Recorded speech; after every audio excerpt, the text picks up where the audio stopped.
let's get this wicked wheel 2 on this turbo. What we're going to do is take the cover here off the compressor side and take the compressor wheel off and replace it with the wicked wheel 2. Need an 8mm 12-point socket to get these bolts off. Don't use a 6-point.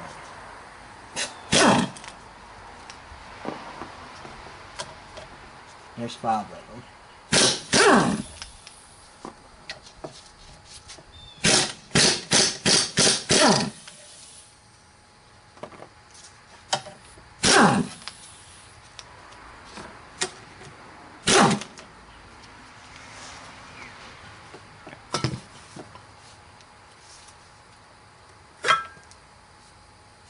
And so that's what's inside this guy's turbo looks like. I'll have you. For those of you that haven't watched my whole series, I'm rebuilding a 7.3 liter Power Stroke.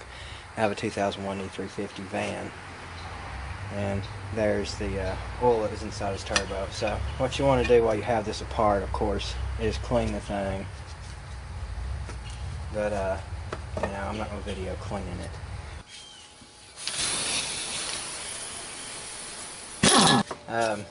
There's 2 ways you can get this off. You can just do it like this, or you can stick a screwdriver in on the exhaust side and hold it down. But I'm going to try to see if I can just get it off with just the impact. I have to do that. There we go. So, there's his old wheel.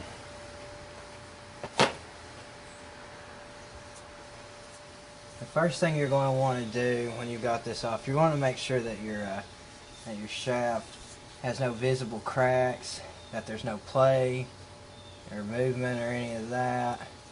Because if your turbo bearings are failing, then oil will leak through the seal and come through the turbo and be fed into the engine. And this is pretty much the only way that you can make a Power Stroke run away, is by the turbo seals failing and oil going in the engine. And you're going to have a definite increase in power then. You can just spray a little brake cleaner on it. Wipe it down with the rag.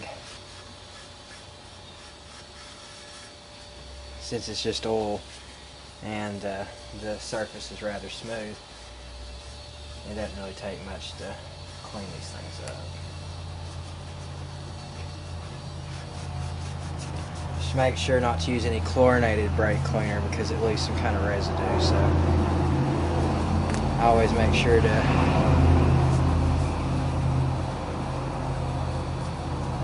sure to use non-chlorinated brake cleaner.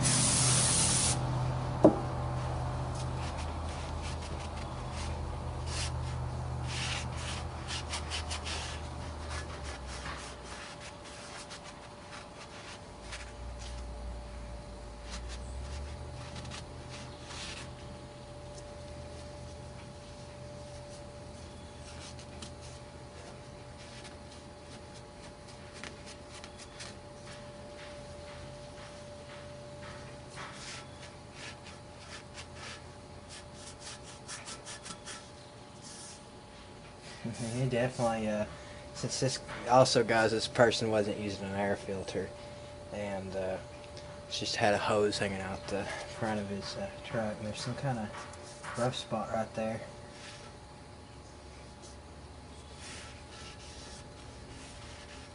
Weird. Should be smooth in there.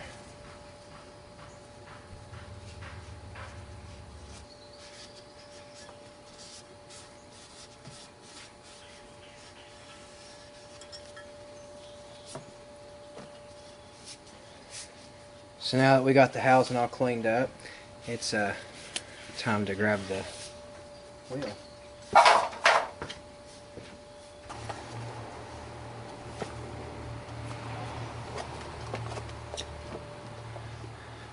There's the box.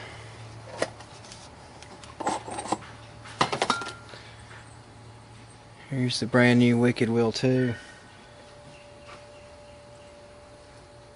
And on this,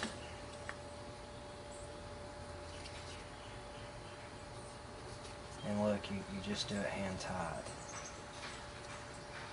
You don't use a tool. It'll torque itself down when it starts running.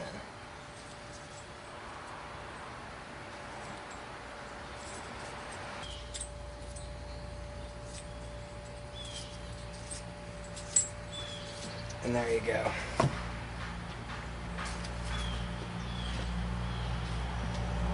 And now the procedure is pretty much the same if it's in your truck. You know, you're going to have to unhook all your air lines and stuff like that, or you know, your intake that goes to the compressor, you know, your spotter, your Y pipe that goes down to your engine and all that, so that you can get your cover here off.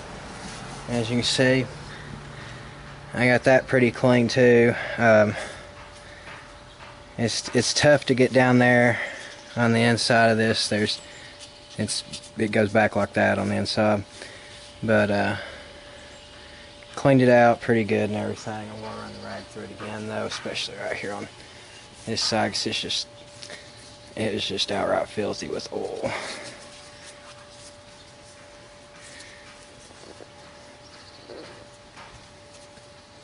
But anyway, you just get that all cleaned up and we'll put that right back together in just a second.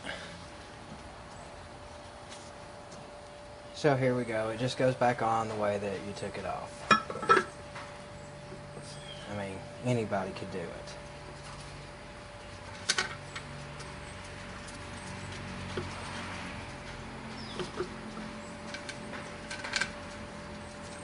Remember that this thing right here, this side of it is made out of aluminum. So you're not going to want to strip out your bolts.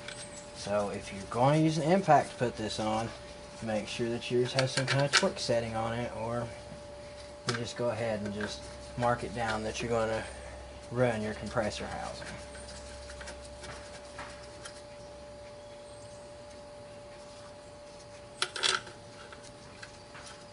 And if you are going to use one, make sure and start your bolts by hand every time. Don't ever start your bolts with the air tool. I mean, unless you like it messing up, of course. I mean, some people just love to make it harder on themselves, and that's one good way of doing it if that's what you're looking for.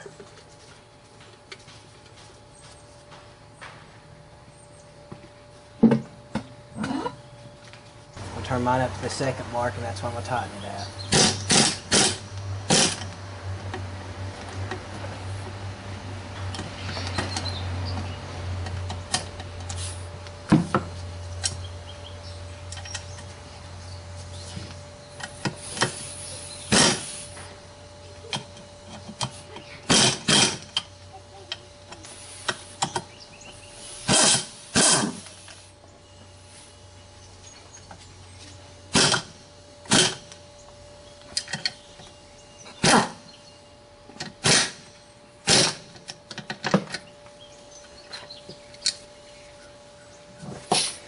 And there you have it. Got a Wicked Wheel 2 installed on a stock 7.3 liter Power Stroke turbo housing. Watching this video, my friends and viewers, and I hope that this was informative. And as always, praise the Lord and Savior Jesus Christ. I hope He richly blesses you and your family. Have yourselves a great weekend.